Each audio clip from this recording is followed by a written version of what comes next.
right, let's see if this is working. Is it working? Am I live right now? I think I am. What's up? What's up? Talking to myself mostly here, but for the future people, I'm just gonna sit down, talk about. Wait, let me smile for the thumbnail. 1 second. This is a terrible thumbnail. Holy. 1 second. Whatever. It doesn't matter. It doesn't matter. All right. All right. So, you know, I've been basically procrastinating. Okay. It's not exactly that simple, but like, let's be real. It's been a minute since a video's come out.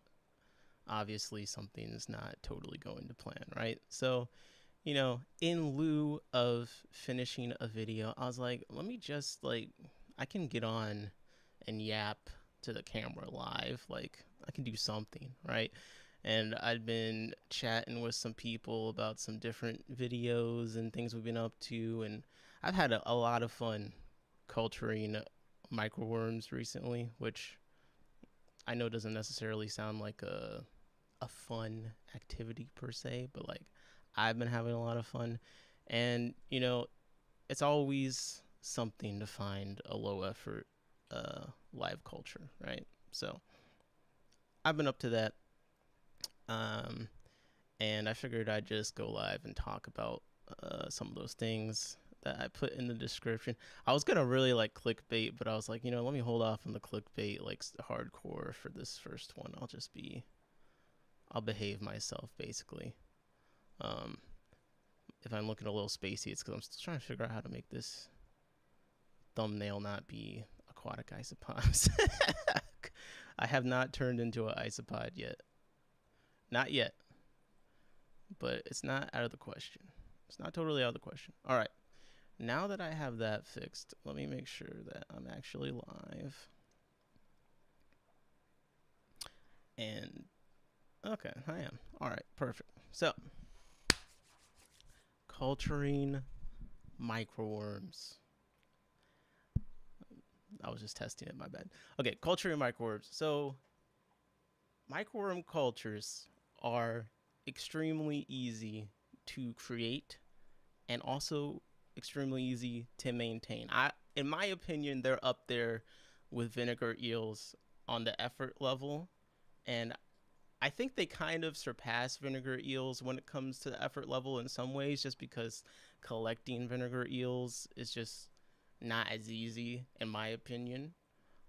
But, you know, they're about the same. High fat, high protein, tiny, stay alive in the water for a long time. It's a great live food. What more could you really ask for, right? So when it comes to culturing them, there's a lot of different ways people do it. Now, this is like a starter culture that I just prepared, like, for like if I was going to give it to someone else, right? This is a older culture. It's like 6 months. No, this one's not 6 months, like 4 months old. This is like one that I feed every day, and I already fed it today, so you can see. And on the side there, all that film above the oats is microworms. Now, if your culture is productive, like, the side should just be totally like coated with worms, really. I'm trying to find one that you can kind of see better. But you see here how they're going all the way up the side. You can really get them so it's just like coating it solidly. And that really is what you want. And there's a couple key things I've kind of figured out to consistently have the microworms last a long time and be easy. And the main thing is the moisture level, right? So if you're looking here, it's clearly very damp, but it's not soapy. It's not too liquidy. You don't want a lot of standing liquid because the microworms can't actually survive in those conditions. Like, it's terrible for them. So just by making that change of just actually having the microworms in a drier substrate, the cultures have been way more productive, like consistently coating the freaking sides and all that kind of good stuff.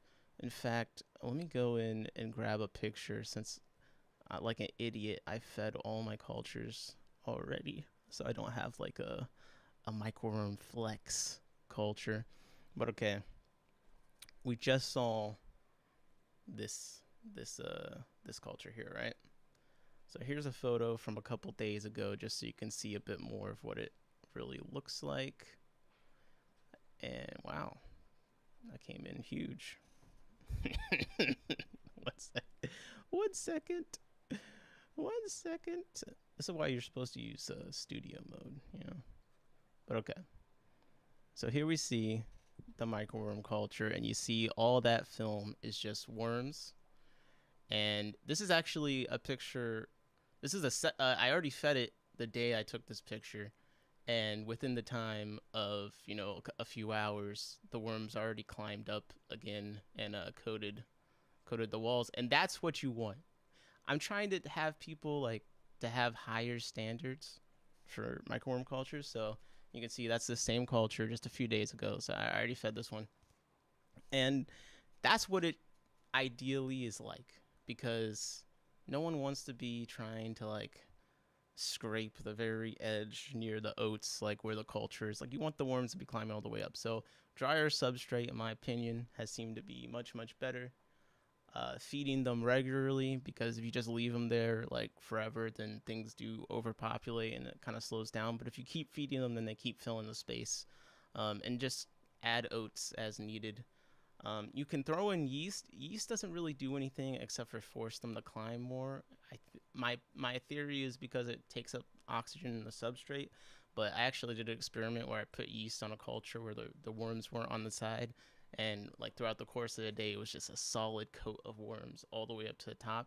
So it doesn't like increase reproduction or anything like that. I think it just forces them to climb because it's taking up space and oxygen and all sorts of stuff. And the substrate, you know what it is. All right. So that's just a little bit about microworms, rolled oats, get them wet, and things like that. One thing that I wanted to do was I wanted to react to some videos, some aquarium videos, because I just think that it's just something interesting. It's just something interesting to do. So there was one video I saw where the guy was ordering from Aquahuna, and he had a bunch of issues. And I wanted to kind of go through that and talk about Aquahuna, because a lot of people have been talking about Aquahuna to me recently, and they've had some bad experiences. They've had some good experiences. I've had both bad and good experiences, and I'm not gonna endorse or unendorse them. Probably will still order something from them in the future, but it's just something to take a look at. Whoopsie. Where's my there we go. Here's my little box. And then I gotta do a freaking media source. Bruh. I haven't done this in so long. I'm like losing my absolute mind on what I'm doing. Give me a second. There we go. Screen capture. That's what I was going for. And then I want to do a window capture. And then I want to do this guy. Perfect. So I was checking out. Okay, now we got a freaking advertisement. Okay. So Brenton's Fish, which is a channel I just discovered recently, he made a video here. Aquahuna is worse than Petco. Okay. Now, kind of a bold claim. Although Petco's been kind of they've been kind of up in their game recently. It's still kind of like the stereotypical, like, this is the worst place to buy fish ever is Petco, right? But this guy, Brenton's Fish, he made a video that I thought was interesting called Aquahuna is Worse Than Petco. I just want to play a little bit of it here. When I opened that bag, I couldn't find one group of fish that wasn't wobbling funny. And it was in the middle of the summer. I thought maybe it was so hot outside that they're just gonna come in a little bit bothered, and with a little bit of salt, some medication, they'd be white as rain. No, they came in loaded with worms. 1 second, I accidentally changed the window that I was sharing. All right, I'm just gonna do it like this.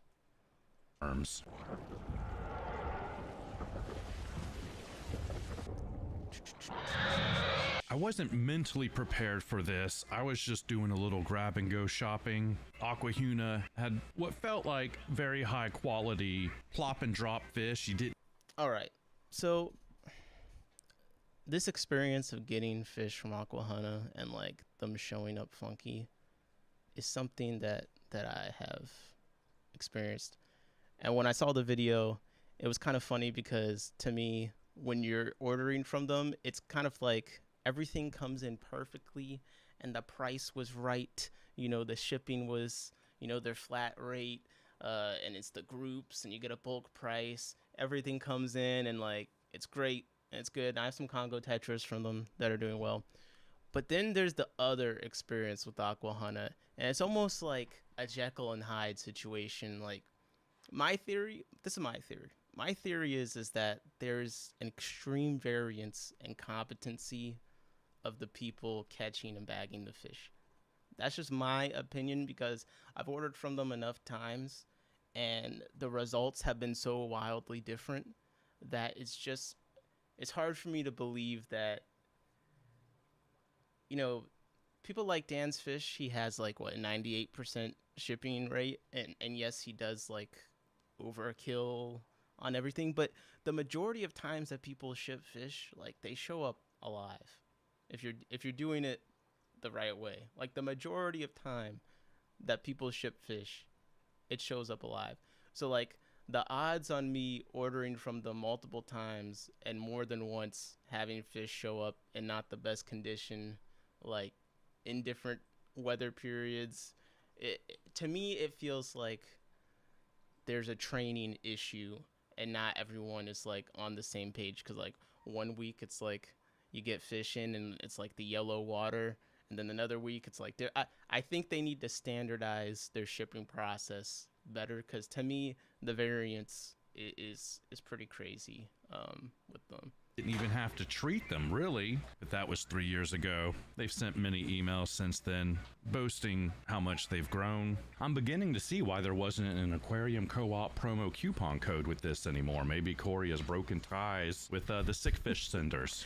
This was funny because, so he talks about Aquarium Co-op, they used to be partnered with Aquahuna and they had the coupon code, and he's like, oh, maybe they broke ties like because Aquahuna is terrible now.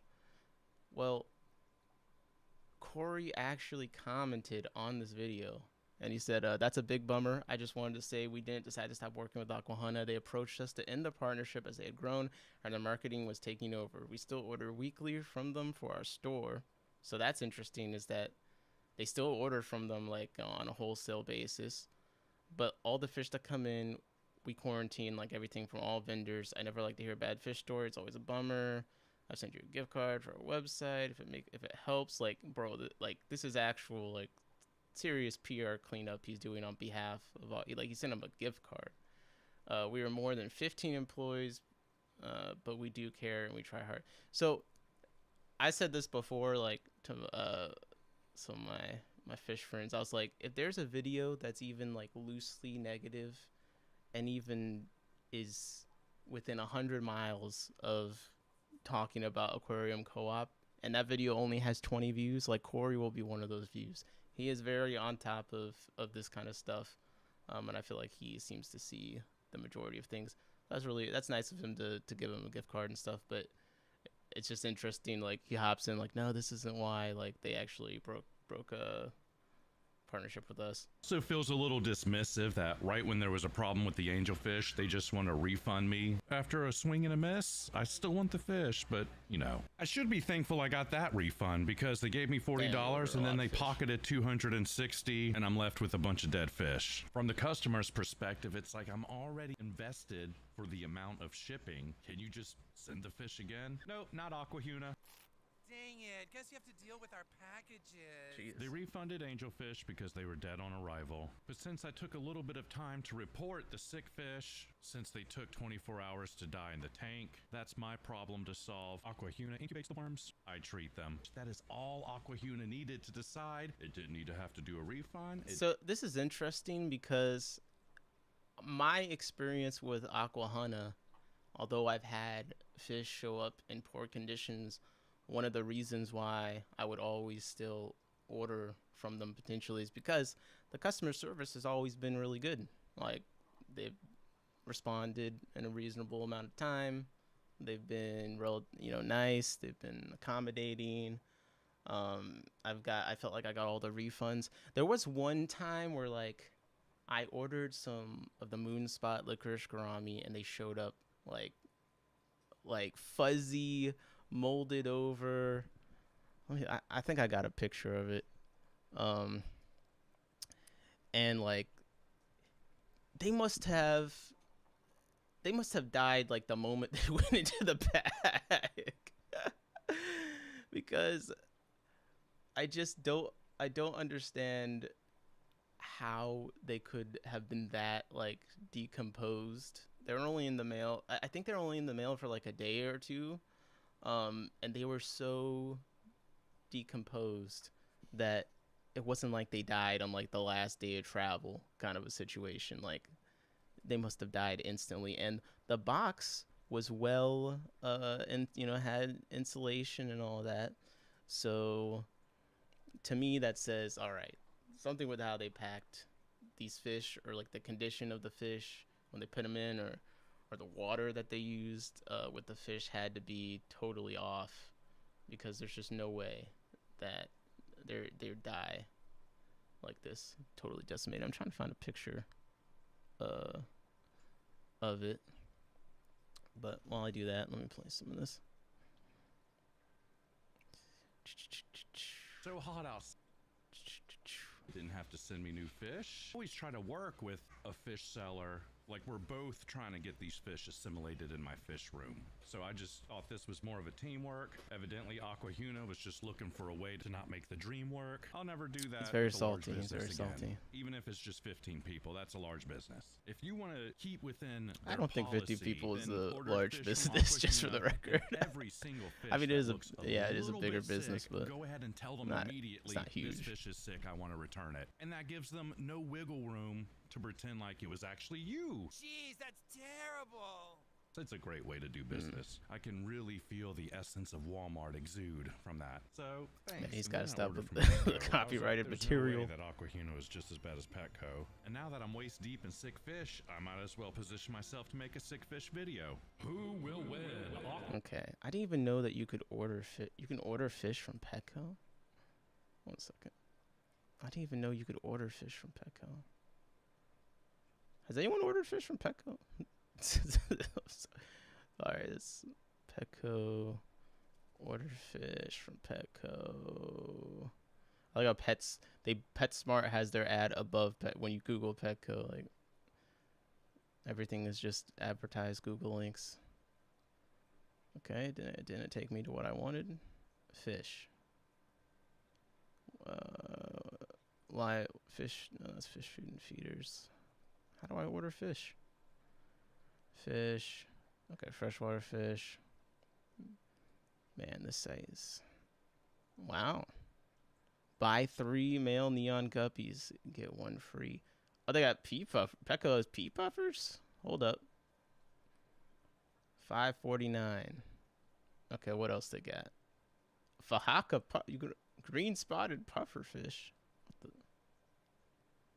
Okay, delivery's not available. How do I filter it for delivery? Is delivery available on this? No. I want ones that only have delivery. Come on. Oh, that's interesting, though. Petco's they're stepping up the fish game. Oh, anyways. Aquahuna versus Petco. How many fish survive? Let's see. Petco's the winner. But seriously, like, how do you do worse than Petco? Petco is Deathco. I really think that Petco has like stepped up their game though. I'm just saying, like, not to be a it was September when I ordered from Petco apologist, but like, with the sick Aquahuna fish. it's not looked too bad when I've been in there. At least near me. The exact I'm in Maryland. that worked in the Aquahuna fish, and I went right into those for the Petco fish. Now, as for Petco, they're a little more open with the return policy. You have 5 days, and if that fish drops, and it will when they send you sick fish, you have the opportunity to take a picture, email customer support, and they'll just refund the fish. So again, I did have a good experience with Aquahuna with the customer service, but I did forget to say that there was, when the licorice gourami showed up and they're just moldy coated, I didn't open the bag because like it was gonna smell horrible. You know, my cat, it smelled so bad that you could smell it outside of the bag. Like the entire box smelled like dead fish. It was terrible. It was terrible. It was the worst thing I ever received. So I did not open the bag to take a picture of the dead fish. I took a picture of the dead fish like through the bag, and well, apparently they weren't happy with that. They were like, yo, next time take a picture of the fish dead outside the bag. I'm like, well, you could clearly see it in the bag with fungus growing over it, laying on its side. Like, it's very dead. Trust me. Trust me. And it might be free shipping anyways, because if you go over a very low threshold, they don't charge you for shipping. When companies send me bags of fish with the bubonic plague, they usually come out the other end with just a 50% success rate. And that's what Aquahuna and Petco did. Let's speed it up just a little bit. In hindsight, I think I would have gotten a 75% success rate if I zeroed in exactly on the medicine I needed. I have a hunch that both of these businesses get their fish from the same supplier, and they kind of feel like probably the same set of ailments going around. Probably. When I was a self-proclaimed beginner, sick fish used to really threaten to knock me out of the game. And I swear, these suppliers get so big that they must be able to just take it right. The heater mishap. When I'm skipping around a little bit. And I brought him over here. I treated this tank with chloroquine phosphate. Damn, this audio. And he seems to be doing a lot better. I found them, they were all cold, and I brought them to the warm tanks and fast. And then when you get a good look at them, you're like, hey, that's too skinny. Okay. He's swimming better. Not hiding from me. Proud of that move. Looking clear. Nothing's building up. Levamisol and Metro Dennisol. So he's got, I mean, at least he's got all these nice little, God, I need to get an ad block or something that works. This is killing me. Are we getting, is a dewormer. It's, of course, very annoying to keep in from Petco. That's what I learned with the guy. I mean, not all these fish look like zombies at least, but, you know. Wait, what's the total list of fish that he ordered? Okay, we got, and they all died apparently, or most of them. Cardinals. These all like standard, pretty standard fish that you would expect, you know, aren't too difficult to take care of. Well, I mean, hey, what you gonna do? I just thought this was interesting because I've seen a lot of like Facebook groups posting about Aquahuna being terrible, and kind of where I land is like you get what you pay for situation. Like they're usually a cheaper option, and you know, there's a little bit more variance with the quality of and health of the fish you receive from them because of that. And I think that if you're not ready to deal with sick fish, I wouldn't order from them if you're not ready to deal with sick fish. But if you are, it can be a nice economic way, and sometimes they get in some nice fish. So it's a little bit of a trade-off, right? But I don't think they're a devil. I wouldn't necessarily endorse them and be like, yeah, this is the best place to order from. But like they have their place. You know what I mean? They have their place. Like, speaking of which, we'll look at Aquabid. Aquabid, man, the LSL will be running up on here. The ads on Aquabid are just hilarious. Cause I want to see, what was I looking for? Oh, I always check the killifish. Well, anyways. So I wanted to look at Conrad's fish because it's going to want me to be logged in now. Really? he has some pretty cool aquatic isopods. You know, we're about the aquatic isopods here. I feel like that's been clear from day one. So let me just real quickly go on over to my other window so we can take a look at these aquatic isopods. Okay. So Conrad's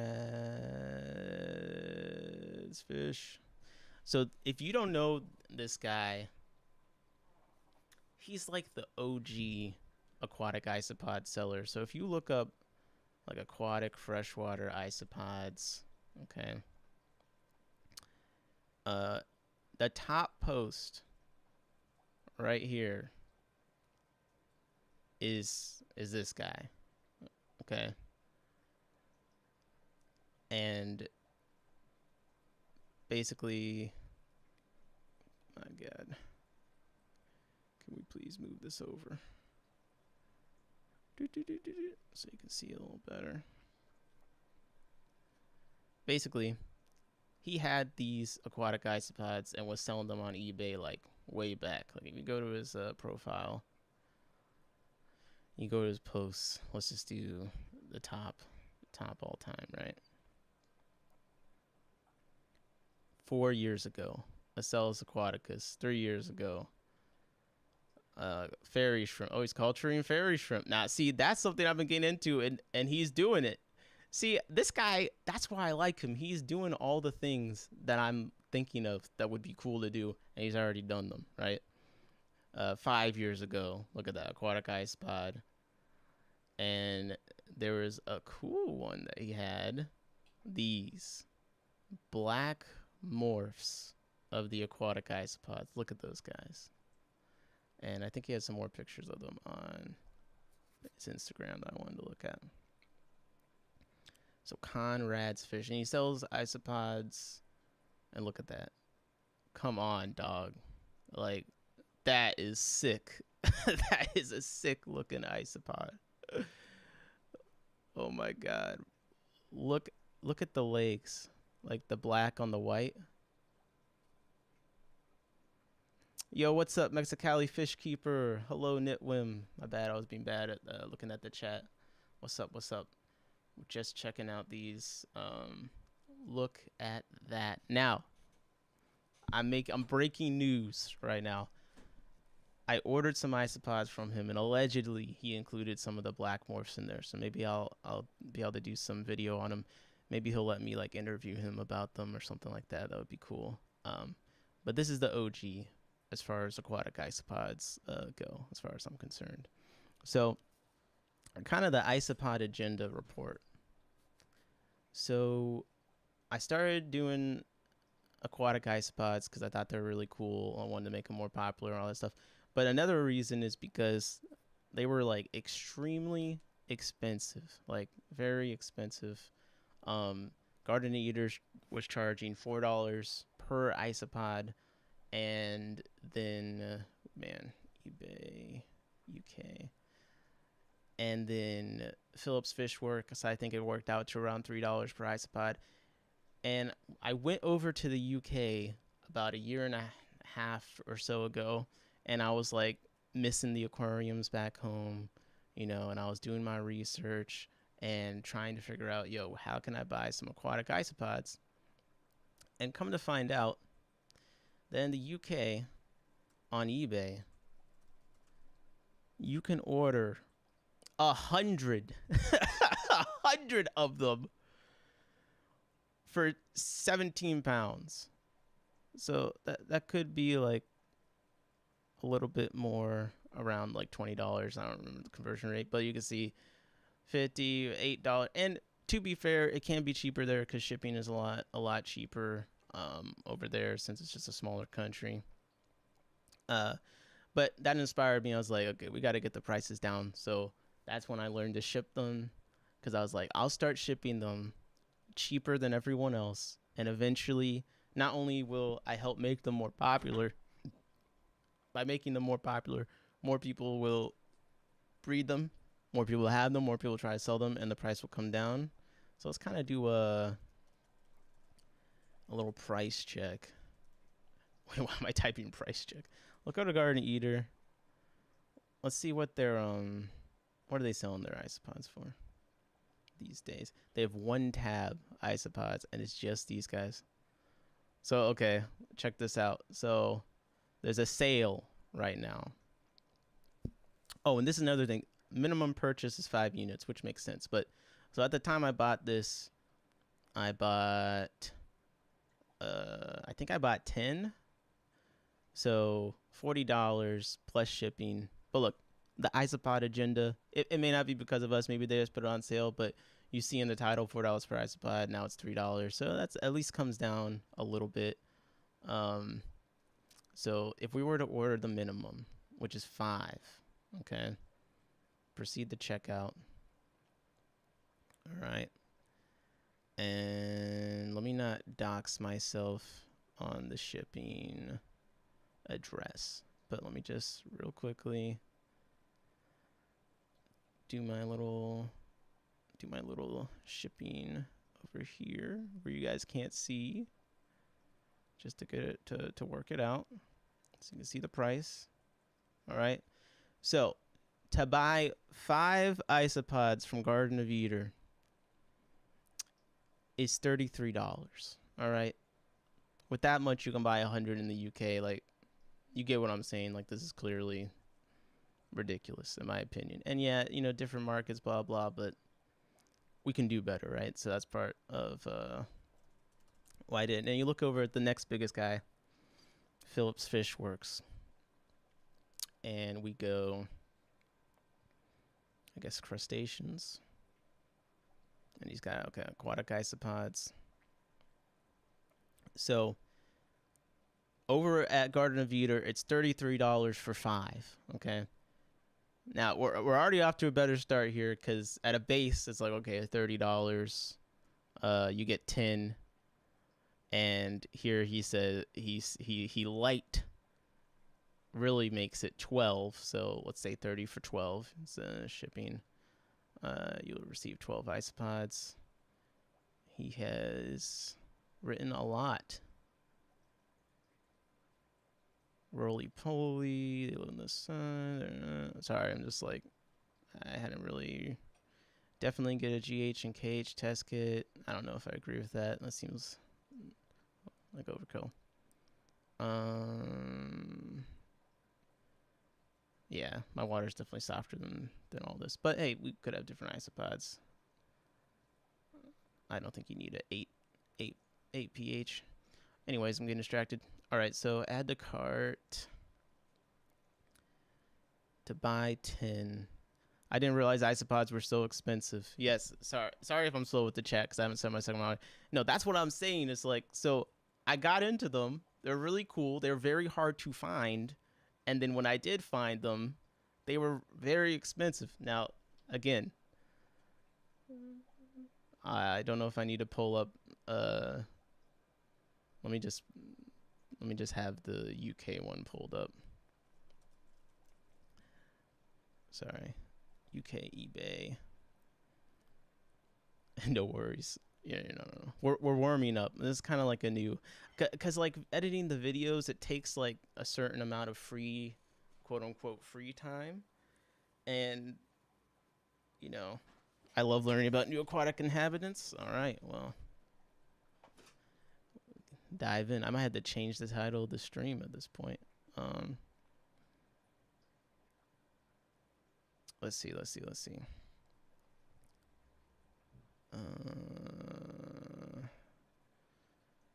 Right.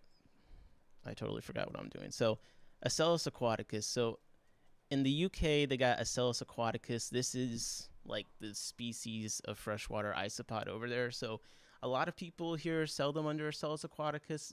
Some of them might have Acellus. I haven't put anything under a microscope yet. And I'm sending some of my isopods to someone in my Discord to ID them, like, for sure. Whoop. But I'm pretty sure they're like Laceris or Cassia Dota, however you say it. Live's a good way to connect with people. Yeah, and And I'm like, I want to watch more fish related lives. So I was like, let me be part of the solution.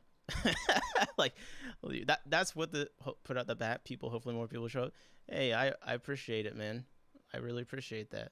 No, I'm the channel, like another part of it is like, it's not like I really wanted to be like a YouTuber, but it's more like I'm really into like the aquatic isopods, the fish stuff, and I want to engage with that and be in that community. But like some of the stuff I want to watch is missing, so like let me make that stuff, you know. So more fish related lives. Like, are you in the U.S.? Yes, I'm in the U.S. I'm in the DMV.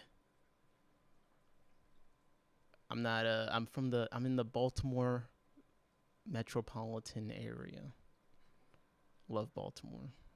But yeah. So over here you see 100 Acellus aquaticus, 17 pounds. Okay, and then Garden of Eden, 5 aquatic isopods, $33. And then we go to Phillips Fish, which is 30 for 10 to start. And I'm trying to get. Holy god damn! Bro! Yo! $17 for ground. UPS ground. Yo. Yo, last time I did it, he had the calculations for the shipping. This is diabolical. Bro, this is diabolical. Yo. UPS ground for $17? You're on crack. Bid Steve Aquatics. Oh, hey. No, I know Steve. I believe Ross Baltimore. That's awesome, man. I appreciate you. I appreciate you a lot. I'm sorry. I'm just blown. Okay, I'm just blown away. Charging. Also, is it UPS or US? I guess it is UPS. Okay, not USPS. But damn, $17 for 1 to 5 days shipping is. That's not gonna work. That's not gonna work for me. for the isopods. Like, to put it in perspective, like I ship the isopods USPS priority, and again, you could say I like UPS better, blah blah blah, but you know, even with like all the other costs, like you can do USPS priority for under this price for the isopods, like easily. So 33 for 5 aquatic isopods with Garden of Eden, and then $46 for 10, but asterisk really 12 from Phillips Fish Works. And then if you're in the UK, you can buy 100 for 17 pounds. So you see the issue with aquatic isopod prices. And it's not, for me, it's not just about like, you know, I mean, yeah, it is about the price being so high is one of the main things that motivated me, but it's also just understanding, you know, how they reproduce, right? So look at this. This is my favorite paper on Acellus aquaticus. It's building on 150 years of knowledge, the freshwater isopod Acellus aquaticus as an integrative eco-evolutionary model system. So this paper is basically like, it's Acellus aquaticus, which is in the UK, but this information is pretty like applicable to most of the freshwater isopods from what I can tell. And the great thing about this is it has a ton of like all these green hyperlinks as references. So if they say like aquatic isopods can lift 500,000 pounds, then right after that they cite a paper that backs that up. So it kind of covers them in general, but it's a good starting point. Like if you want to learn something specific about freshwater aquatic isopods, I'll put this link in the chat. It's a good place to start because you can basically learn anything that you want to learn about them off of this paper. So look at this. Sexual maturity is reached at 1.5 to 3 months, depending on environmental conditions. And then they list the reference. Let's click on the reference. It'll take us down. Let's see. They said it was Lurig and Matthews. And okay, let's see if this is paywalled.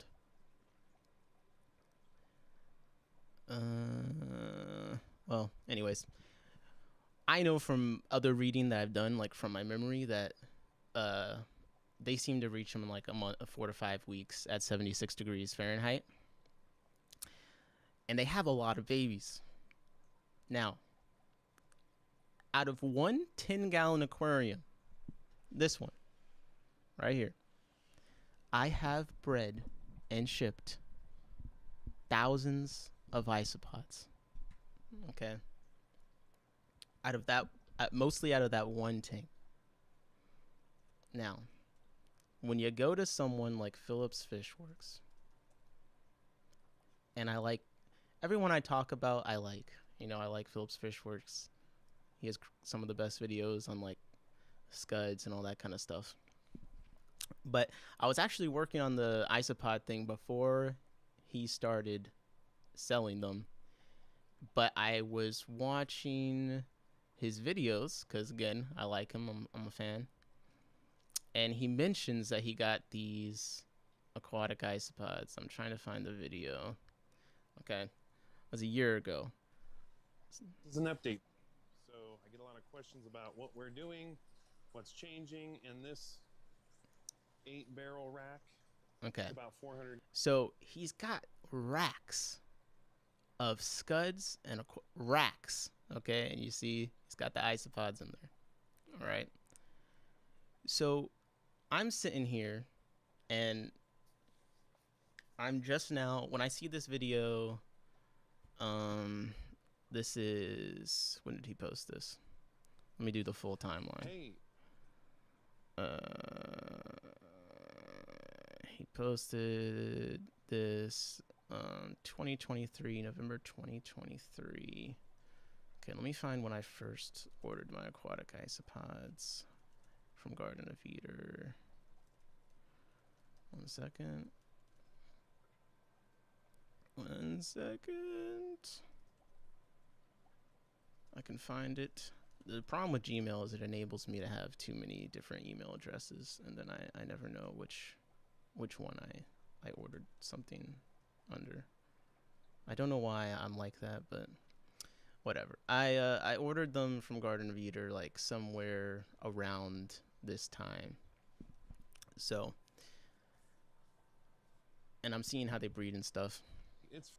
And to me, the amount of aquatic isopods I know that he should have, you know, you're selling them at this price because you can, and there's nothing wrong with that. But like, I'm sorry, 10 of them for $46 and you're paying $17 shipping is like, that is horrendous. The value is atrocious. Okay, I know we're not the UK. I don't think we should be at 100 for 17 pounds. I don't think that. First of all, we're a lot bigger country. Okay, there's a lot more people, so the demand is higher. Okay, the demand is probably going to be a lot higher. Go over there and they mostly have them in ponds. They're just all over the place. You know, it's more of a new thing here.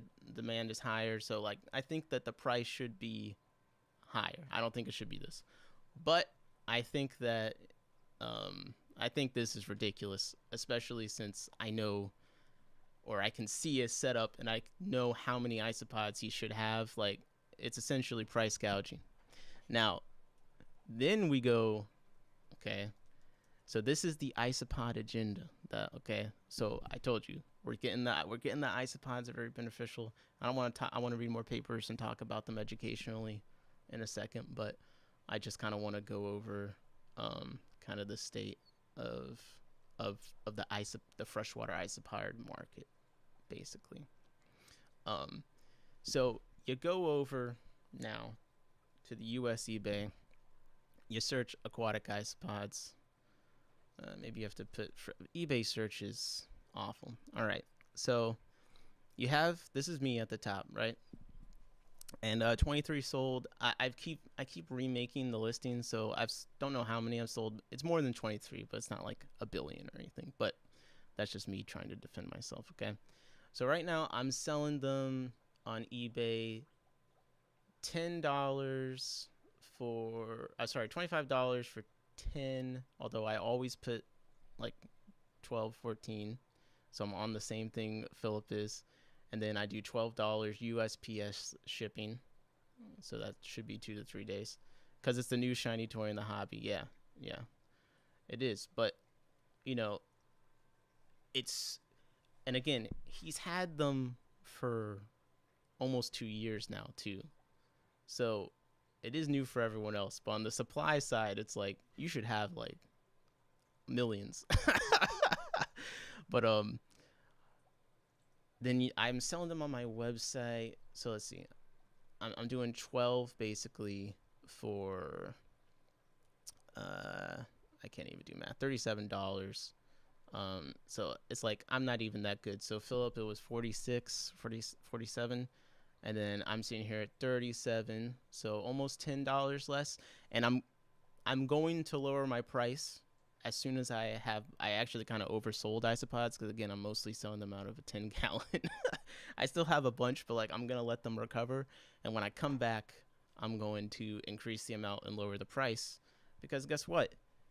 The OG of Freshwater Aquatic Isopods has returned. He's been gone for 4 years. He's back. When he posted, I promoted it. I was very excited because when I was looking for them, the only thing I could find was his old Reddit posts, and literally nowhere else. And he vanished. And I know people that messaged him didn't get a response, like he was gone. But now he's back, and you see him on eBay. He just listed them like within the last week. Already sold 38. He's selling 20 plus. He's got the plus on there. I like the plus because and again, I'm guilty of this. I do think it's kind of a cop-out when you're like, I'm guaranteeing 10, but I'm going to put 12 in the bag, just in case. You probably should just say 10 plus, right? And then just put, because you're basically saying, hey, if 2 die, it's fine because you have 10. But I'm going to put the 2 in there just in case. You know what I mean? I like the plus.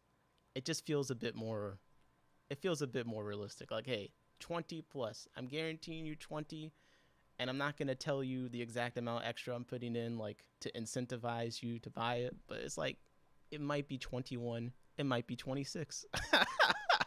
It's like, keeps you guessing. But anyways, so this is $1 an isopod, maybe under, depending on how he puts in. I think this is the ideal price.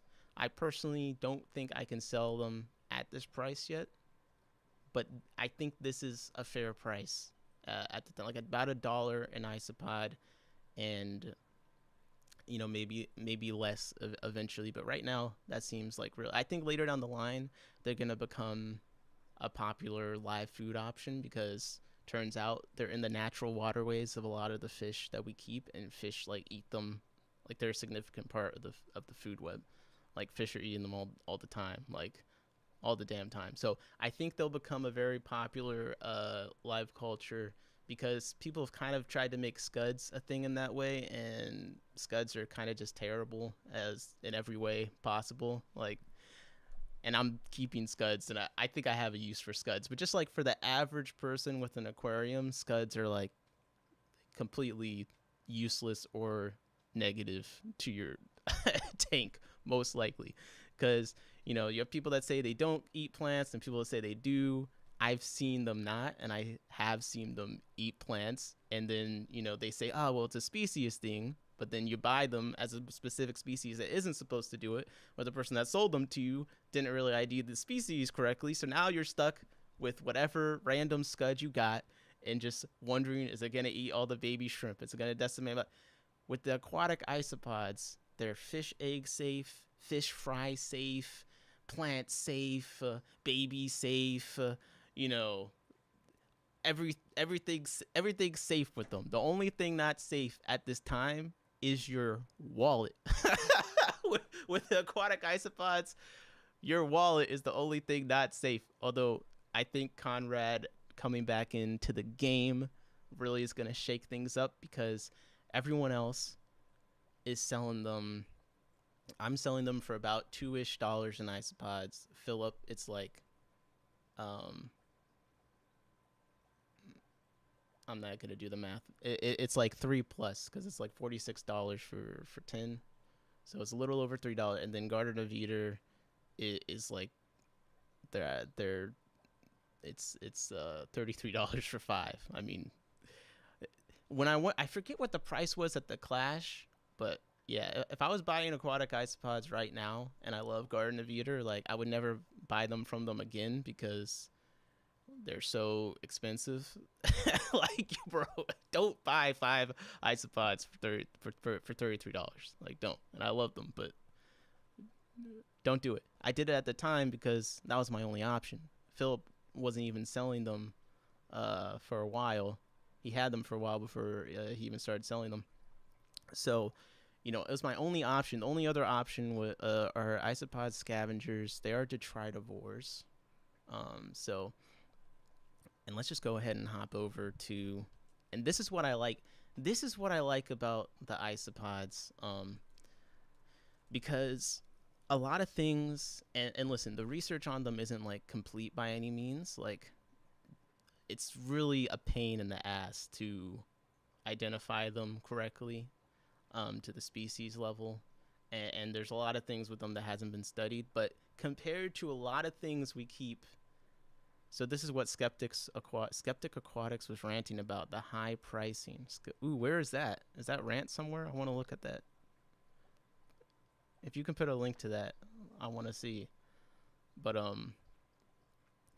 so, and this is not about Philip. This is my complaint about the fish hobby in general, is the lack of effort into research. Okay, like the barest minimum. Like, people get on the video and and listen. Before I rant about this, I am not any kind of expert. I'm pretty new to the hobby, so I'm not any kind of expert. Okay, let me it makes sense. Let me find it. Yeah, please. I want to look at that.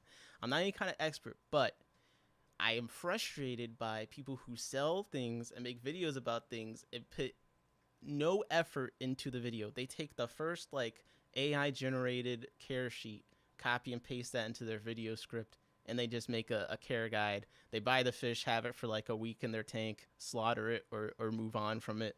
Like, they just throw their hands up on certain topics and they're like, well, we don't really know, blah, blah. But it's like, well, did you look it up? Because actually we do know. So I have that frustration with the isopods because, well, there doesn't seem to be a hobby-wide standard way.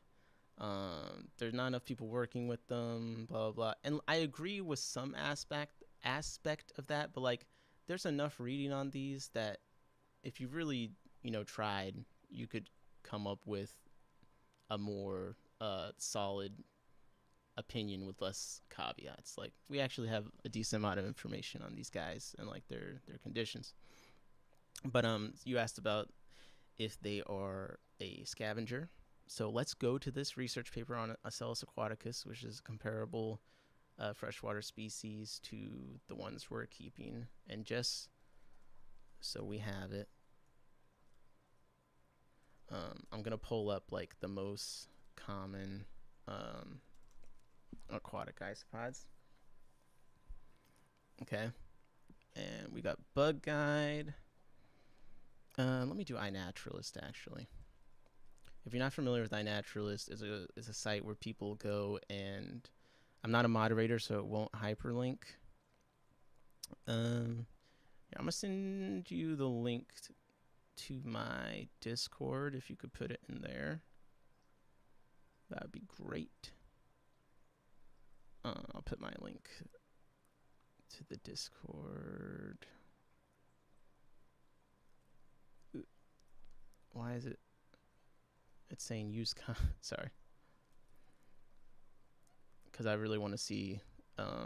It's so hard to like find, like, you're talking about, this is what so and so was ranting about. Like, I wish that I had seen that myself, what that person was ranting about.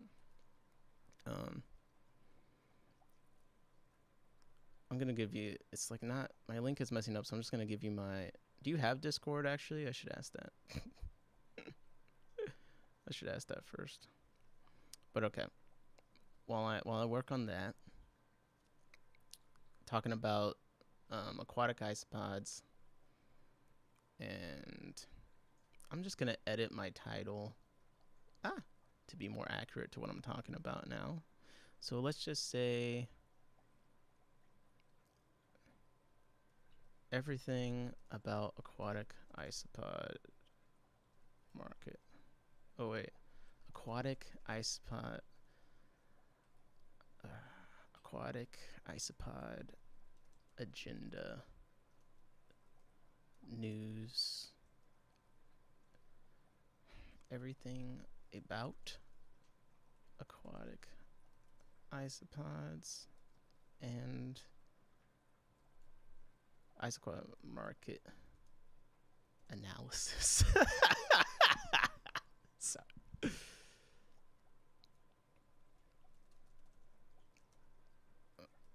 Okay.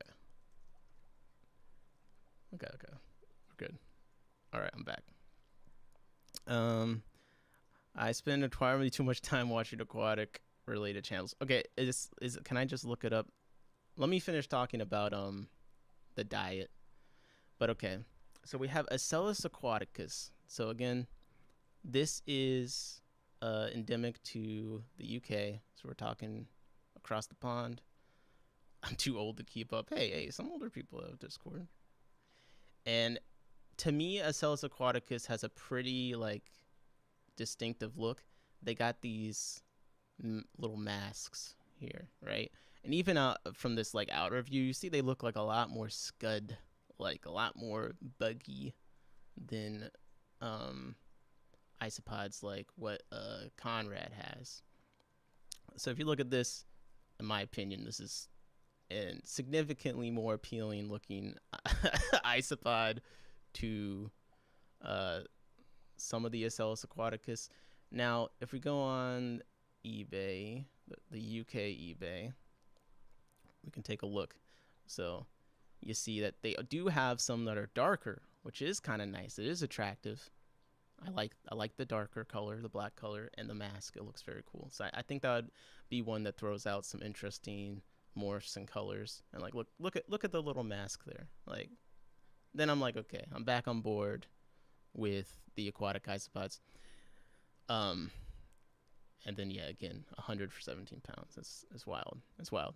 So yeah, Selling Aquaticus, you know, when looking at the different species, from what I can tell, they got these pleopods, where basically they're pairs of legs, and you can see the size differences here. So notice these two back sets, how long they are.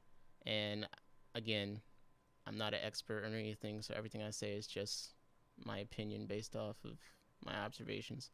But I think that is responsible for kind of their more buggy look, because their legs kind of go out like, look, it looks crazy, you know? It looks insane. When you go over here, the legs are a little shorter, a little bit more proportional, and it's kind of like, okay, yeah, that's a nice isopod. It's not just a creepy crawly bug. So that's a Selling Aquaticus. I like that they look like little aliens. Yeah, I mean, they do look like little aliens. So that's a Selling Aquaticus, and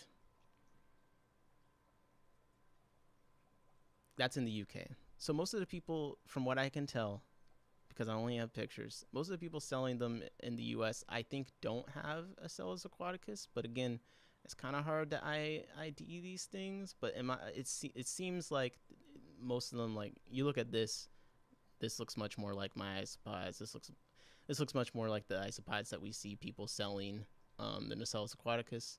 And so over here, go to the Missouri Department of Conservation. You see they got a picture of this little guy. Look at those eyes.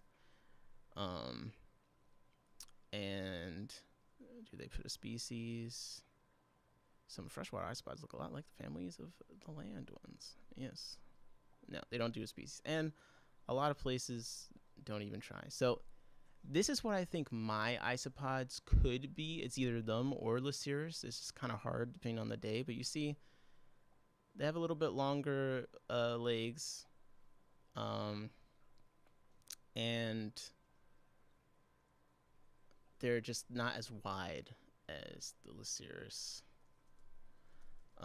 is.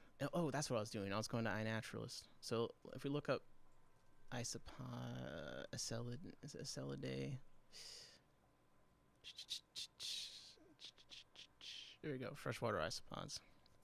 So this site, it's like people will find things and take a picture of it and upload it here, and it has like a location and all sorts of stuff. So we can filter, and let's just filter it by,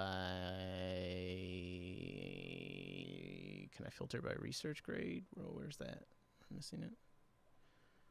Well, so here we have someone found a Selling Aquaticus, and this is in, wow, over by the Netherlands. And you see we got the masks, we got the kind of spidery, oh, they're kind of hairy. Look at the hairs. All right, but let's look at the map and let's check out some that are probably more like the ones that we're going to be seeing on the market. So if I go find a good picture, I'm trying to find a good picture of Lyceris. So we can go by species. And here's Lyceris. I won't even try and pronounce it. But you can kind of see they're like more like tanks. Big, they're fat. This particular species seems to be extra fat compared to, again, we got Conrads over here. But you kind of see like the characteristics that are similar. And now I'm going to go back to talking about the diet, because that's what you had asked about. Are they scavengers? Basically, the answer is yes, although I think the technical term is detritivore, which is an animal that feeds on dead organic material. Okay, so here in the paper, they do a really good job of covering the diet. So it talks about how it's an efficient detritivore with a broad spectrum of diets from microbes to leaf litter, and thus a major contributor to the recycling of nutrients and biomass. It also serves as prey for mesopredators, which includes fish, insects, and waterfowl, and acts as host to parasites, endosymbiotes, and some other word I'm not going to try and say. All right, let's see. I want to hear more about the diet here. So one thing that's cool is they have like an unique microbiome in their, well, where you would expect, in their stomach. So they can kind of digest more difficult things to break down, like lingocellulose. Okay, lingocellulose, a bipolymer found in plants, is made up of cellulose, hemicellulose, and lignin. And here's a photo. And basically, it's something that doesn't look very appetizing to me. But, you know, this is in the leaves, the plant matter and stuff, and it's hard to break down, but someone's got to do the job. And basically, these guys, they break down that material, and that's why they like leaves so much. But they're able to do that because they have a dietary symbiotic relationship with this with their microbe, the bacteria in their stomach. Now let me read it directly from here so I get it totally right. But basically, isopods are promising study systems for host microbiome interactions. In general, microbes may broaden host environmental tolerance and thereby allow hosts to have a wide dietary niches, inhabit diverse abiotic environments, and cope with a variety of environmental stressors. Now, let's look up the word abiotic. Okay, physical rather than biological, not derived from living organisms, devoid of life, sterile. Okay, so even in environments where there's not a lot of life, not a lot of stuff to eat, they can still survive because they can kind of break down these niche. They have this dietary niche, right? And they cope with a variety of environmental stressors. Okay, and they talk about how they think it's broad. The isopod's broad environmental tolerance could be because of their microbiome. So yeah, they break down the cellulose, the leaf litter. The one thing I wanted to get to is they eat some different bacterias and smaller things. other than just similar to other detritivores. Aquaticus relies on environmental bacteria for nutritional purposes via microbial establishment, so microbial colonization of the substrate, which is thought to provide several benefits. On one hand, this microbial colonization results in a change of physical and chemical status of terrestrial substrates, preparing them for consumption by detritivores through enzymatic catalysis and leaf fragmentation. So, on the other hand, the algae, bacteria, and fungi colonizing the substrate and forming an extracellular polymeric substance matrix acts directly as an important food source. So, although Aquaticus can feed, so for people asking if they eat algae, right here in this paper, it says that they can feed on fresh plant materials, and when they say that, they're referring to macrophytes or filamentous algae. They prefer to eat off of substrates colonized by microbiota. So they will eat some algae and stuff, and definitely like the tanks that have a bunch of isopods, I don't really have too much of an issue with algae in them. And they prefer fungal food sources, even specific flavors of fungi over other parts of biofilm, and that's why I put them with my fish eggs, because they'll eat fungus off the eggs and that kind of thing. And yeah, so hopefully that I just, going quickly over some of their diet, because you asked about that. I do want to get into what you talked about, the dude ranting on. I think you said it was Skeptic Aquatics or something like that. If you have like the video name or which video he rants about the prices, I would love to look at that. But just wrapping up on the general market, there's one or two more sellers I want to get to. But you can see here that Conrad is on the scene, saying $12 for delivery for me. I think that if you're doing priority, I think $12 around there is fair. I think that $17 for ground shipping is like a complete ripoff. Like, bruh, get out of here with that.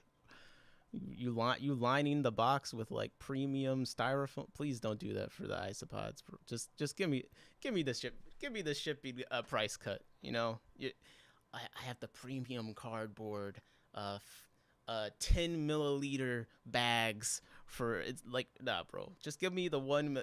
In fact, put them in a sandwich bag and put them in a padded envelope and send it to me before I pay $17 for USPS ground. Like, in fact, just shoot me. Sorry.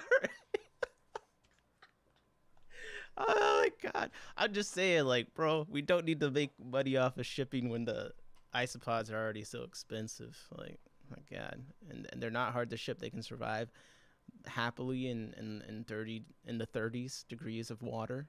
I've had bags arrive to people and the bag was like 38 degrees or something. And it's in their natural range.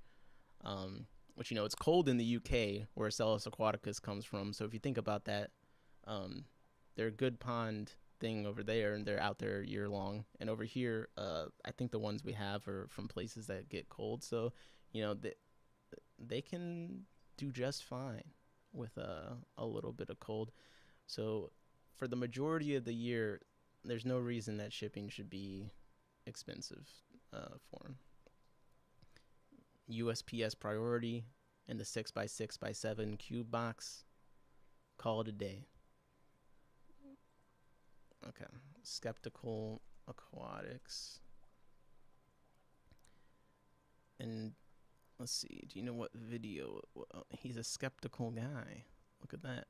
Man, you do watch way too much. I mean, I'd be like this too. I find it was like less than like it's like a very niche channel. Okay. I'm looking. Yeah, algae eaters are always welcome, and the isopods, they're great for all that kind of stuff. So I think definitely superior than Scuds. Is it this video? Welcome back to the channel. Today we're diving into the world of live food. I like reading descriptions when people write them, so let me just read this. Discover why Daphnia are the superior choice for your natural aquarium's food web. In this video, we'll dive into the benefits of using Daphnia as live food sources and why they outshine scuds and isopods in many ways. From nutritional value to ease of culture, well, ease of culture, I think you'd find a lot of people to disagree with you on that one. I'm in the UK and I've just set up 2 aquariums. These guys are next to go in. I just need to go to my local pond and get some. Yeah. Screw you, dude. No, I'm joking. No, you guys have it nice over in the UK. Yeah, you can go to your local pond to ship some, or like I said, eBay, you can get 100 for 17 pounds, 50 for 8 pounds, and your shipping over there is cheap, so you don't even have to go to the pond. You can look at this 607 sold. This guy's killing it. I did get scammed by one of these guys. I tried to have him ship them to me, and I don't think he really did try. But yeah, no, if you're in the UK, that's the place to be for aquatic isopods. You could start using them as a live food tomorrow. But people over here, we're just now getting to the point where people might have enough to do that. But let's see. We'll explore advantages. Yeah, people struggle with Daphnia, but then other people do seem to have an easy time. So I think just the information needs to be consolidated and we all get on the same page of what works. But okay, let's see why Daphnia are better than scuds and isopods for your food web. This is a good video topic because scuds, isopods, and Daphnia all occur together. So like it is a very like, okay, let's look at the natural food sources kind of thing. Foods, specifically Daphnia or water. What's up, 3G? And why they're Peace sign with the often a shifty much eyes. better choice Why are you than looking so scuds suspicious? Or isopods for your aquarium fish. Let's jump in. So first things first, what exactly is Daphnia? These little That's a good guys question. are tiny crustaceans, usually only a few millimeters long, and they're a super popular live food for fish. It's already a short And when video, they're but grown in green why not? water, they can offer some pretty serious benefits that scuds or isopods just can't match in the form of their nutrition. okay. I'm gonna stop here real quick. Oh, hey, Greg. Oh, look at that. First name basis. I love it when things are friendly. And we got George. Bro, I can't pronounce things. You already know. I was gonna say George, but I was like, 1 second. Mexicali fish keeper. Is this a Jorge situation? I'm so uneducated. I could barely read. You guys, green water. That's what I was going. I was recently reading about green water, and this could explain the variance in success with the Daphnia. I'm not sure. Yes.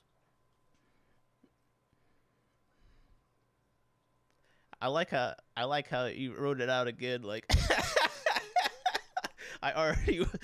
He's like, yeah, you got it right. Yes. Okay. There's more than one kind of green water, I think, from my understanding, right? And I think that could be part of why there's a variance in success. So basically, there's green water that's like caused by the floating algae. Greg Guppy guy. Okay. What's up? I just got some. I like haven't been into guppies, but then I just actually saw some at some of the Aquarium Club Maryland auctions that were really nice. I got some koi snakeskin, and some Japan double swords, I believe. They're really nice. I got blue panda guppies, and there's like 1 billion of them. I gotta figure that out. But yeah, there's 2 kinds of green water, right? Or more than one kind. So there is one that's like the floating algae and stuff. But there is, it can be composed of multiple organisms from real green algae. So like that's like why people sell the cultures. I do answer the George, hey, you and my favorite asshole. No, we got it, Jorge. People sell the cultures, and it's kind of like you want to get the one that's caused by the algae. Okay. And I think the way that you can tell that it's how to tell if green water is caused by algae. I think if there's no like flow in the container, it should settle at the bottom. Like if it's the green water that I think is more desirable. But if it's the other one that it is something else, the water would just be cloudy no matter what. Man, I don't remember. But there's just something for you when you're buying green water. Just remember, it's not all created equal. So I do think that could be one of the variable factors that has to do with kind of the disparity in Daphnia's success. It's like not everyone is using the same green water necessarily, right? Green water, which is basically water teeming with algae like chlorella, a literal superfood, is the perfect environment for Daphnia to thrive. They feed on the algae. So and in yeah, that's what turn, he's talking they about there. become gut-loaded with essential fatty acids, Chlorella. vitamins, and proteins, making them an incredibly nutritious, exclusive source of live food for your fish. But why are Daphnia better than scuds or isopods? That's what I want to Well, know. for one, Daphnia are much easier to grow and culture.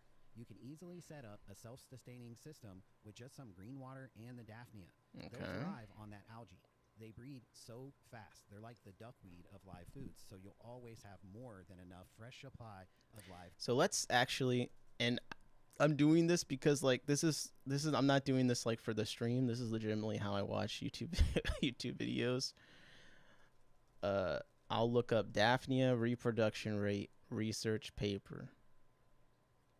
Okay, and we have one immediately. Effects of algal food quality on sexual reproduction. Algae. And I'll scan through. I see here they tested multiple different algae to see which one did the best, and let's look for the results. So we have here mating frequency, average hatching success, average hatch success. Okay, there's definitely some differences. Sexual production of Daphnia magna was more successful when diatom was provided. Improved behavioral character, which they define as mating frequency and copulation duration. Bruh. You're telling me that diatoms is the Daphnia honey pack? Copulation duration is crazy. Sexual reproduction is a very expensive behavior because there is a trade-off between survival and reproduction. Relationship between sexual reproduction and food quality have been reported in Daphnia, blah, blah, blah. Daphnia magna individuals obtain a majority of fatty acids from their food sources, and long-chain PUFAs cannot be synthesized from low molecular weight precursors. Yeah, I know what all this means. Okay, now I'm trying to find how fast so we have the hatching rate. I want to see the reproduction rate. Production rate. Okay, let's try another one that I can read. Population dynamics and resting egg production. Here we go.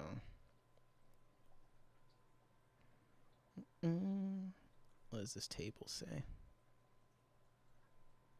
It's biomass.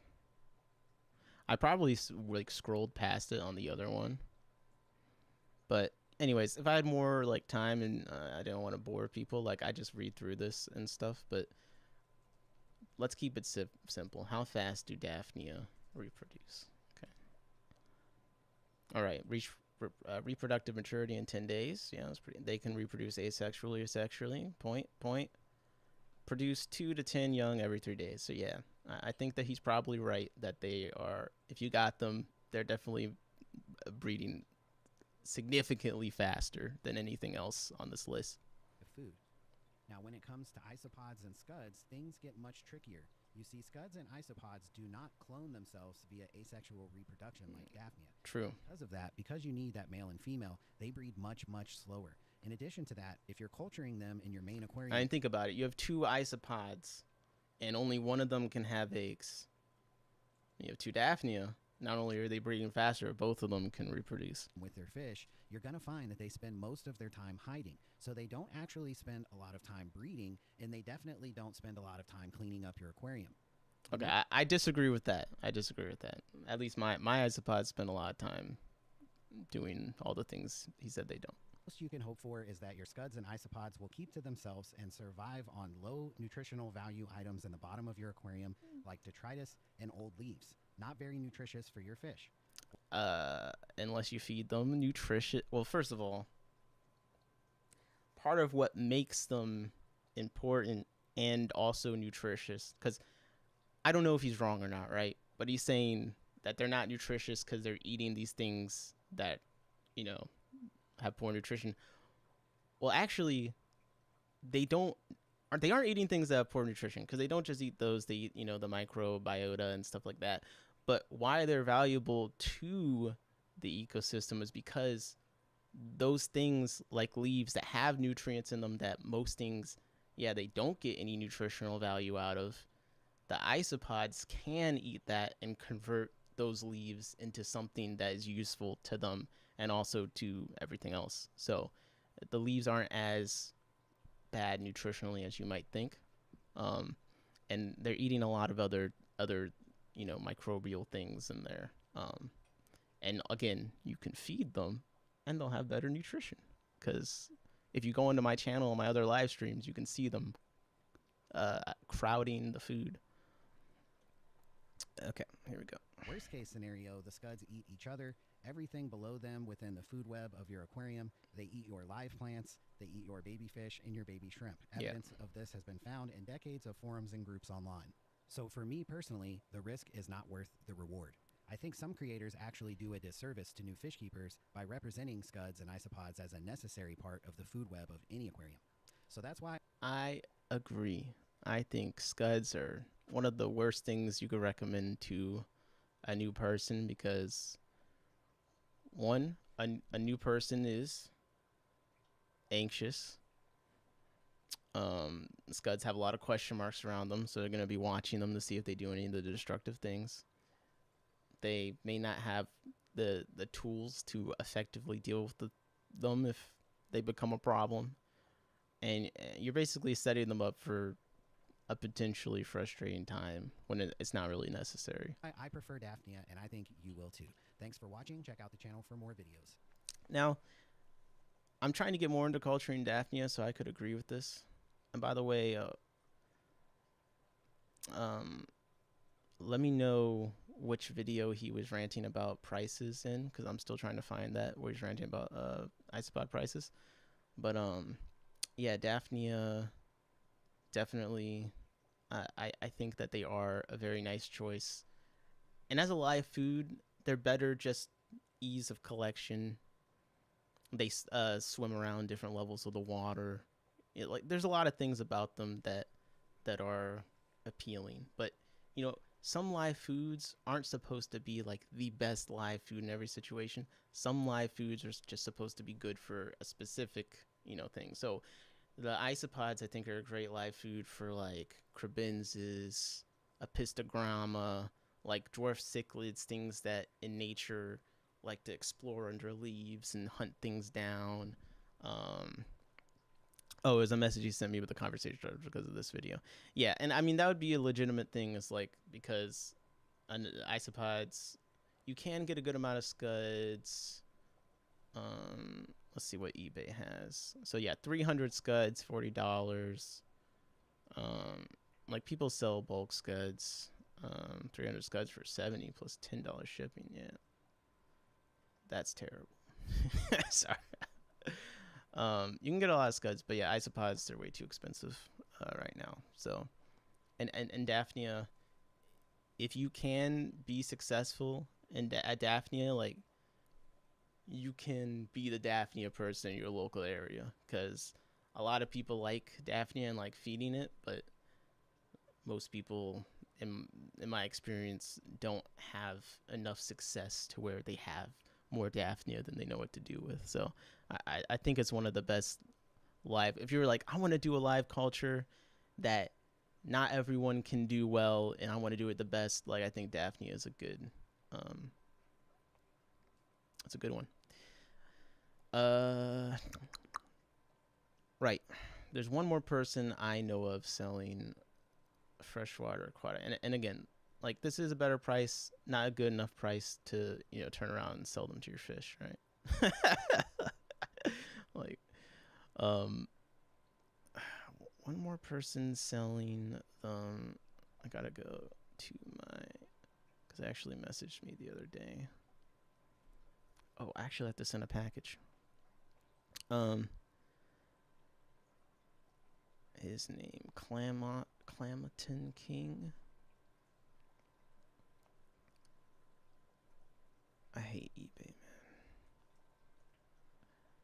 And I can't type. I'm not on the UK eBay. Is it listing? Okay. Here we go. All right. I don't know necessarily who this person is, as far as I don't think they're like a YouTuber or anything, but it's another person selling the isopods. You get 10 for 18. Not wild caught bioactive cleanup crew. Yeah, $14 USPS ground advantage. Is this calculated? Is this calculated price, or is it flat? It's an estimate. Well, anyways, to me that's still pretty expensive for shipping them ground, but hey, whatever. So it's not the worst. It's not the worst price ever. From the pictures, ooh, they do look cool. Those are nice pictures. He needs to put these pictures up higher, bro. They have his isopods have a cool face. Yeah, that looks like another, like a less serious situation. So I think this is also basically what I'm saying is buy your isopods off of eBay most likely. Now, I haven't ordered from this person, so I have no idea what the quality of them is like. My recommendation, besides buying them from me, I've been telling people just, until my price gets better, to buy them from Conrad. But once we all have a better species identification, then it'll be able to actually have some differentiation, because then it'll be like, okay, he has that species, I got this species, kind of a thing. But yeah, that's pretty much the state of the freshwater aquatic isopod market right now. You basically have Garden of Eater, 33 for 5. You got Phillips after shipping, 47 for 10 to 12. You got me, which on my website I'm selling them for 14 for 37. If you go to inmytanks.com, I technically have a website now, and I started putting. I'm gonna put some more. I might put a fish up soon, but yeah, I got the isopods. I put up mystery snails. I have a bunch of red roots and my Microworm Cultures. But yeah, 14 for 25, $12 shipping, USPS priority 37. Now, technically, I could ship the isopods ground. No problem. Like, I don't think they need to be priority. If I wanted to save money, I could just ship them ground and it'd be cheap. But I don't like doing things because it's cheaper. I want the package to get there quicker. I want the package to have, whatever guarantees and stuff. I want to be able to buy in bulk. Well, not buy. I want to be able to get the free priority boxes that are all the same size, so I know, You know, I don't have to go hunting for boxes. Like, there's a lot of benefits to doing priority. To me, I would just never do ground just because it's cheaper, unless it maybe like a plant or dry goods. Like, sure. But like for the isopods, like, bro, I want them to get there faster. I hate waiting for things to arrive. Isopods have been a thing in the terrariums for a while. Now it's cool to see them in the aquatic side also. Yeah. And I did show the black morph of them, but I think that we will see some cool colored aquatic isopods like the terrestrial ones, because there are some that look a little bit funkier, and might be able to throw some different colors and be selectively bred. Like these guys, like, they got some interesting things going on with their colors. Like, this almost has like a reddish brown with the black line. Like, look at that. You know, so there's definitely cool colored aquatic isopods out there, and I'm getting more into the terrestrial ones. I got the Gesteri, I got the Basilia laevis lava, dairy cows, and panda kings, and then the maple leafs. And I'm really enjoying them a lot, because I like with the terrestrial ones, you could set up like a small display enclosure and kind of like put it wherever. So I have a small cube, and I'll like, let me grab it real quick. I have a small cube, and like I carry it around wherever I'm working at.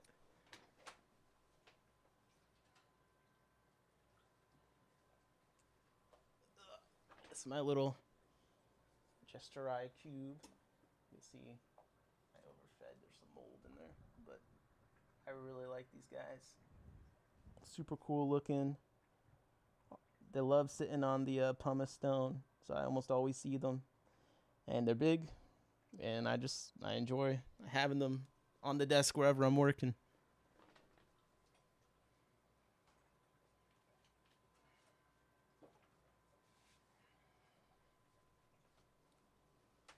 But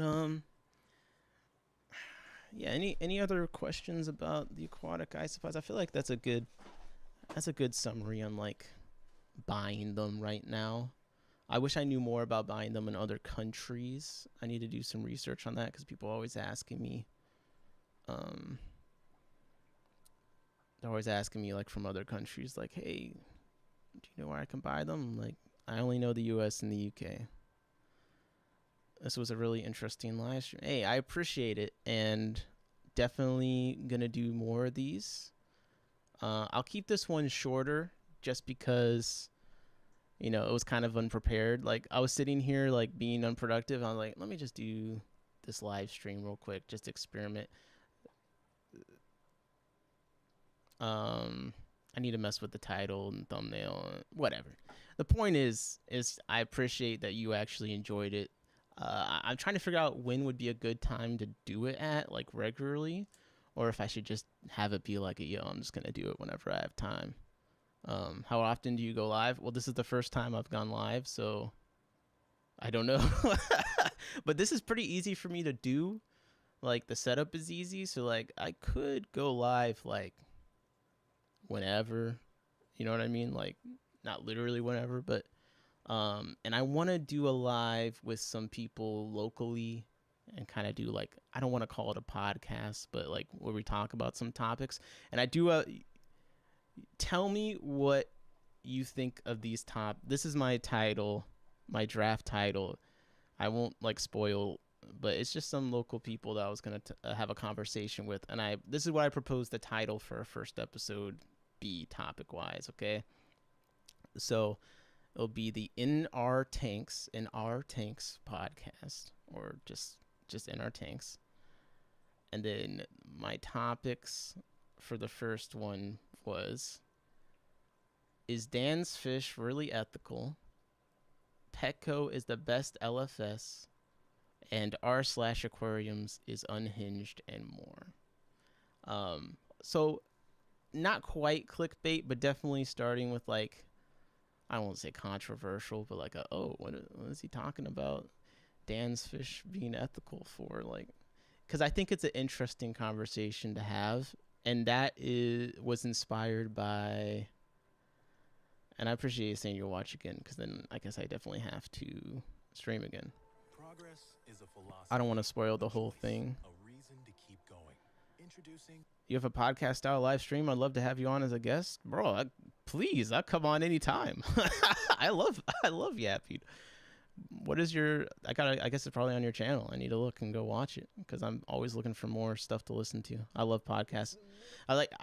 One thing over time with my videos that I want to reinforce, and hopefully people will notice, is like how I watch videos is I mostly just listen to them. So while I do, like, I put a lot of effort into B-roll. Like, some people, their videos, it's like the B-roll is like the same wide shot of the tank for like 20 minutes. Like, I have like very little reuse shots and tons of, like, I filmed all day for 2 days, because I think it's just it does make a difference when you have like a bunch of good footage of the subject doing different things. Anyway, that's besides the point. What I'm saying is that I listen to videos, I don't watch them. So I try and make my videos so you don't have to watch them. To send me an email. Awesome. inmytanks@gmail.com. That would be I'm excited. The topic, though, just a real quick preview just to get your thoughts, was inspired by this video. Skip through. But basically, he shows the fish coming in, and then they go to how they do their disease screening, right? Here's a list of some things we found recently. So I must warn you, I don't edit my videos at all. I think that's the best way for a podcast thing. Like, that's why I want to do a live stream, because like editing is such an extra. Like, but I want to be able to talk about things, that I feel like I want to talk with people about, and this seemed like the best way to do it. But basically, I thought it was interesting. Their new disease screening is they take a fish from the import and they slaughter it. They just execute it. And then they check to see what it has and then treat the rest of the fish accordingly. We found helminths, which are these really icky flatworms, skin flukes, roundworms, bacteria that we can see. So if you are squeamish and get on it, So check this out. and that way the fish will recover more quickly. So if you are squeamish, I suggest you skip this part because we're going to show you what we did in the lab here. We're going to dissect a panda cory and do a necropsy on it. And he said, my actual video is my live. Hey, my favorite YouTuber, my favorite fish YouTuber is yeah, but people are less likely to watch a few hour long live stream VOD. That's true, but if I wanted to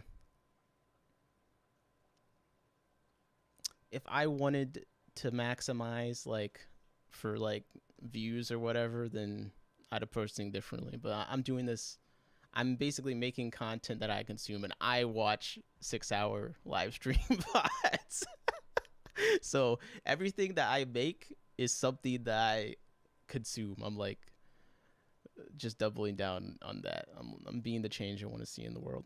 But that's true. And you can always clip up a live stream too, which is like, I think that is why streaming is so big, because the workflow is it's like straightforward. You live stream, you talk about the thing, and then you go back, you clip it, you post those as individual videos, and fair. Okay.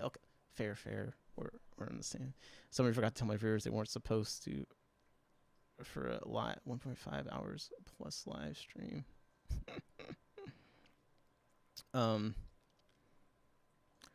Oh, you said you don't edit your videos at all. My response to that is my favorite fish tuber is Fishery. Okay. And here's why I like Fishery. Every time I've ever been interested in a more niche thing, or I'm like, oh, I have this idea, this thing that I think is like no one's thought of, he has a video on it from like 6 years ago.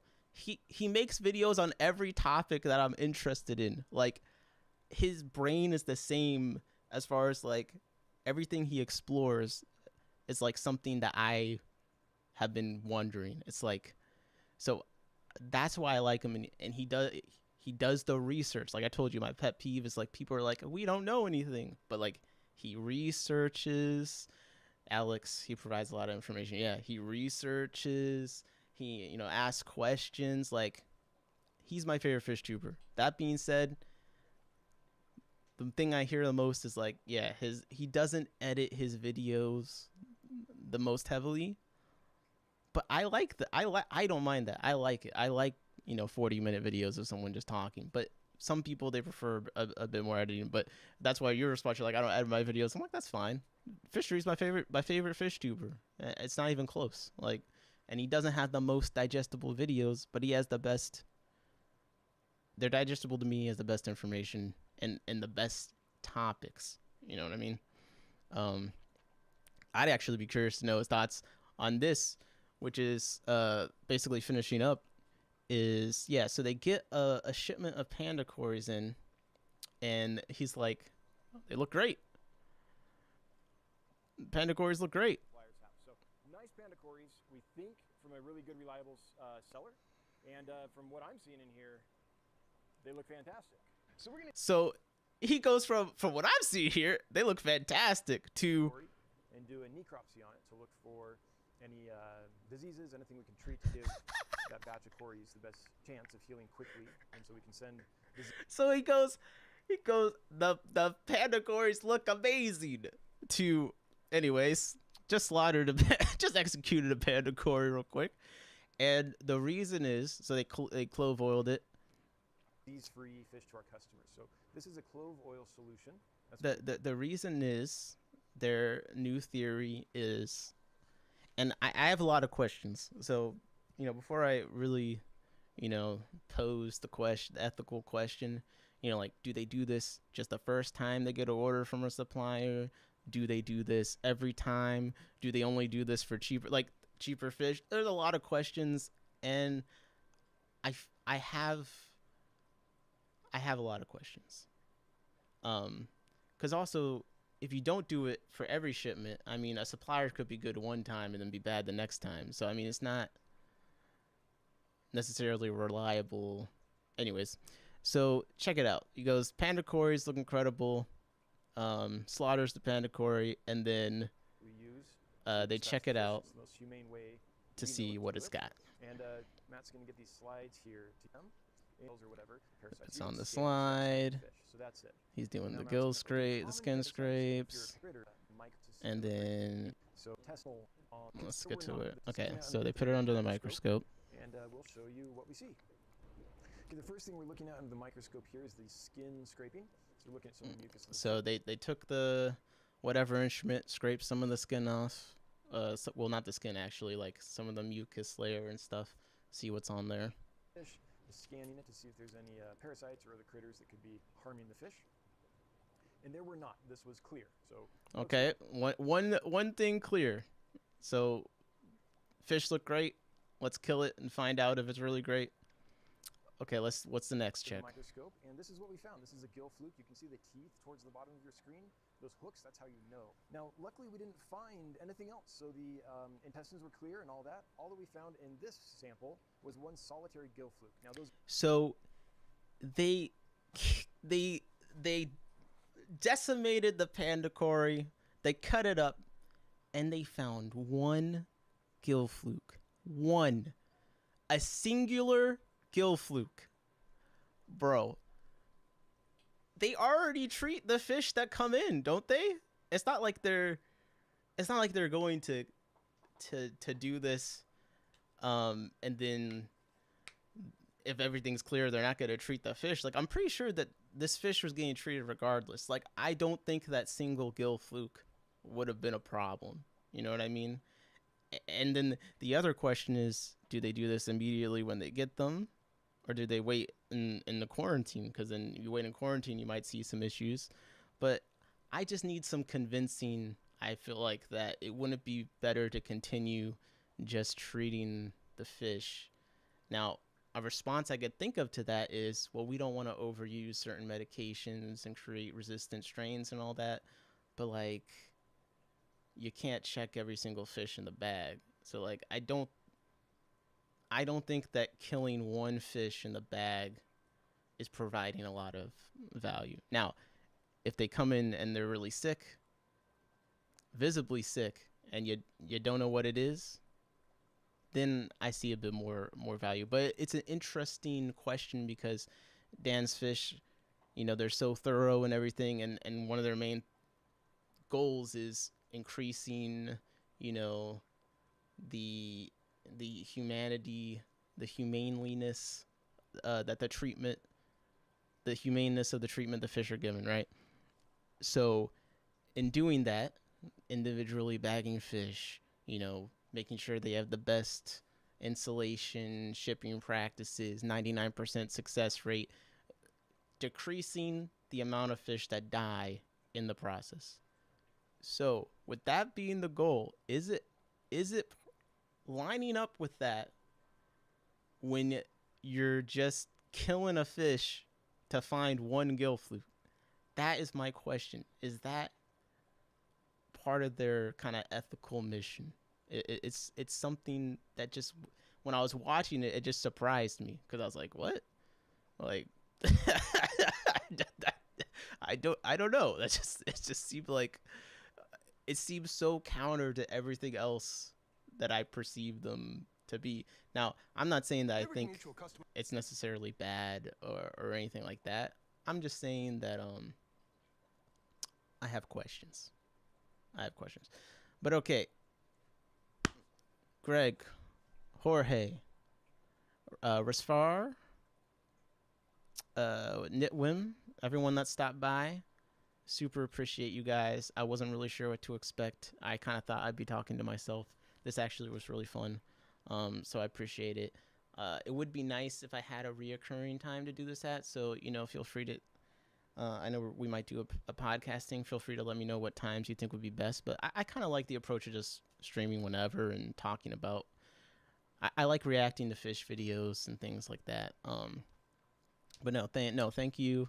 And, yeah, I'll be doing this again sometime. Hope you guys all have a great rest of your day. Hope your fish are doing well, thriving, as they say. And I will hit you guys on the next one. In my verse, in my tanks. Nicholas out. And now I hit the stop streaming button.